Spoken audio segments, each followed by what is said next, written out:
Alright, so it is currently 11:21 p.m. and I have this hoodie on, which means that I'm coming straight from the heart with this one. I'm coming straight from the heart with this video, and I want to apologize in advance because this video is going to be all over the place.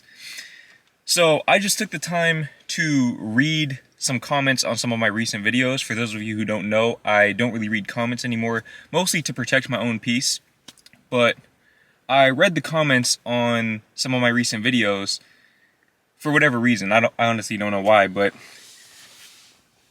a question that I kept getting was, why don't you just move back in with your parents? Now, I want to address this first because I think it's very difficult for people to understand why I move the way that I move. In fact, I actually had somebody recently tell me on a phone call, this is somebody that I know in person, they told me that they don't understand how I'm so willing, or why I'm so willing to step into uncertainty.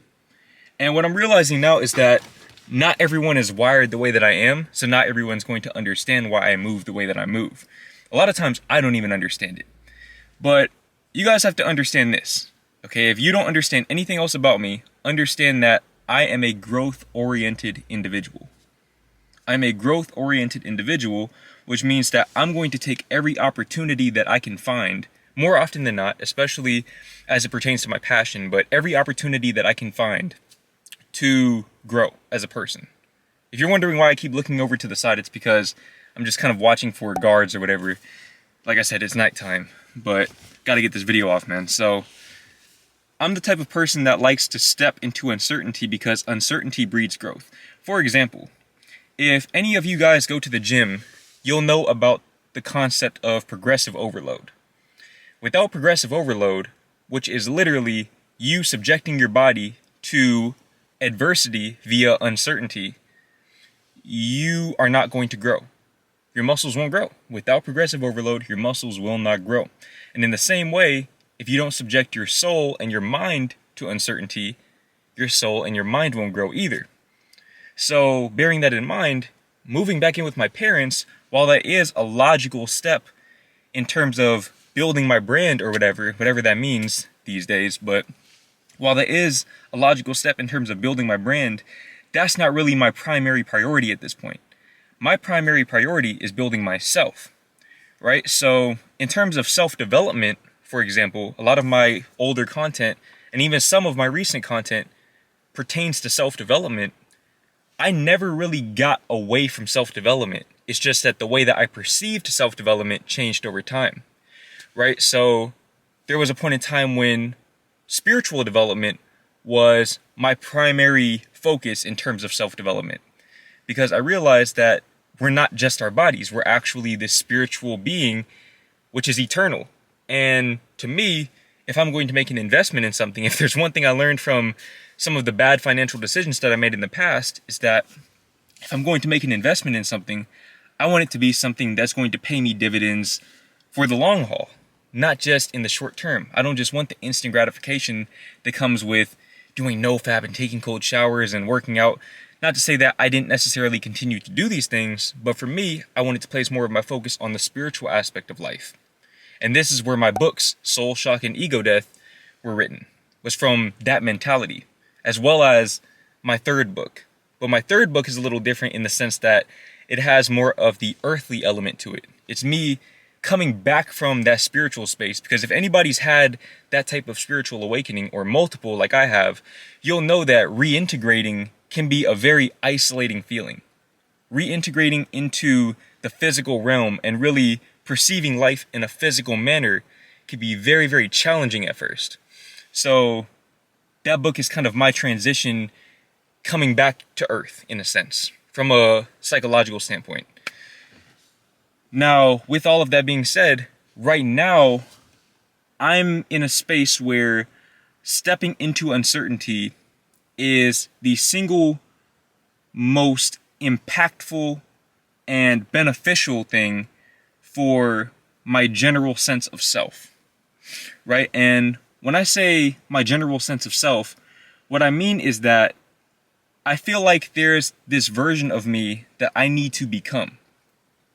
And this version of me can't be built in the gym. It can't be built from having a lot of subscribers on YouTube or a lot of money. No, this is a version of myself that can only be built from stepping into uncertainty, from walking willingly into the unknown. For example, the most growth that I've ever experienced was, for one, when I dropped out of college to work for myself, and then eventually started my YouTube channel, I think a week later. And two, when I quit my job at H&M, which I was using to fund my YouTube dreams at the time, to go full-time on YouTube. Both of those times, I walked into uncertainty. I didn't map those moves out ahead of time. Even though I knew subliminally, I knew subconsciously in the back of my mind that I was going to make those moves at some point, I didn't move logically at all. When I quit college, or when I dropped out of college rather, I had no plan. I didn't know I was going to be a YouTuber. All I knew was that I was going to work for myself. That was literally it. Literally it. I had maybe a few plans, but I wasn't really passionate about any of them. Really, me making YouTube videos was just me expressing the parts of myself which I had hidden from the world for the entirety of my life. Because, unbeknownst to a lot of you guys, my friends and my family really didn't know that much about me. A lot of the stuff that I revealed on my YouTube channel about myself, my friends learned when you guys learned, right? So my friends didn't know that I was spiritual in nature. They didn't know that I was meditating since I was 11 or 12 years old. They didn't know this stuff because I never told them. I just kind of kept to myself, and I set really hard boundaries because for me, I realized that I have a fear of loss, a profound fear of loss. And that's the single most detrimental character quality that I have at this stage in my life. Really, throughout my entire life. And recently I made a video explaining all of the character flaws or the subconscious inner barriers which were preventing me from becoming the version of myself that I needed to become in order to progress in my life. But I realized that all of those pale in comparison to my fear of loss. My biggest fear in life is getting everything that I want. I know it sounds weird, but my biggest fear in life, deep down, okay, this is not the conscious dialogue, this is the subconscious dialogue. My biggest fear in life is achieving everything that I want. Being able to go and live in those hills over there and then losing it all. And that kind of puts a lot of my current situation into perspective, because a lot of the decisions that I made, if you guys haven't been keeping up with my journey, a lot of the decisions that I made in terms of getting rid of my BMW lease and getting rid of the apartment, doing all of these things, selling everything to live in a car, these decisions were preemptive. It's not as if my back was against the wall and I had to get rid of the BMW or I had to get rid of the apartment. Logically speaking, the best thing that I probably could have done at the time was to have kept the car and just moved back in with my parents and then paid the car off. That was the most logical thing I could have done. And I know it sounds kind of illogical because typically they would say you choose housing over a car. But the difference is that with a car, you can own the car. You can never own the apartment unless you buy the whole building, right? And I didn't have that type of money, nor do I necessarily have that type of money right now. And even if I did, don't even know if I'd want to do that. So, with that being said, I made those moves because I was afraid of losing it unwillingly. So what I decided to do was get rid of it under my own accord, even if it meant spending the entirety of my savings account to do so. And like I said, it's pretty illogical, but it's just the way that my mind works at this juncture in my life. And the decisions that I've made, which have led me up to this point, show a very clear pattern of that. They show a very, very clear pattern of the fear of loss. In fact, this one pattern prevented me from entering my first relationship until I was, 20? Going on 21? Because when the opportunities would present themselves, I would look ahead to potentially losing the person who was showing interest, and I would self-sabotage. I told them I wasn't ready for relationships, all of that. Granted, I'm not necessarily regretful of that because now I'm in a relationship which is better than anything I could have ever conceived of. And it's honestly kind of crazy. It's kind of crazy to think that I was able to manifest that sort of relationship in the midst of all of this. What's even crazier is that me and my girlfriend have been friends for 4 years. We were friends for 4 years prior to us getting into a relationship.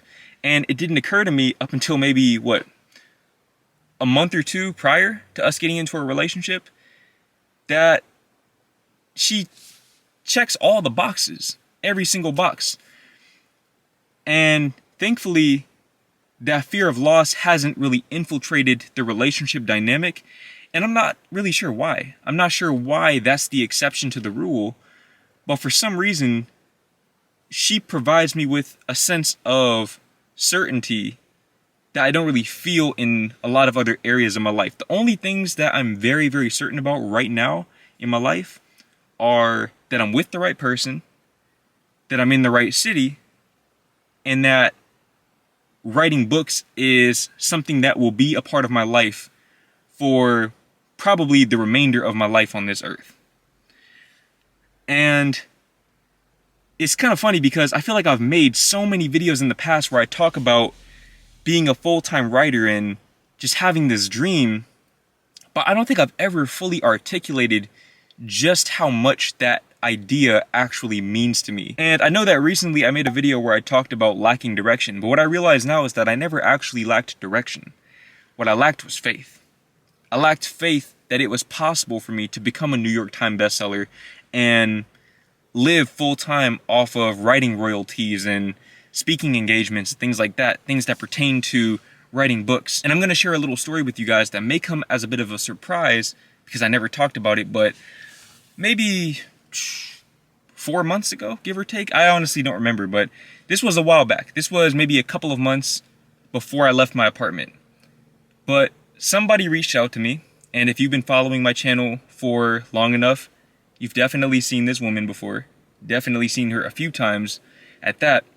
She reached out to me, and we had some healthy dialogue where she was able to find the closure that she was seeking.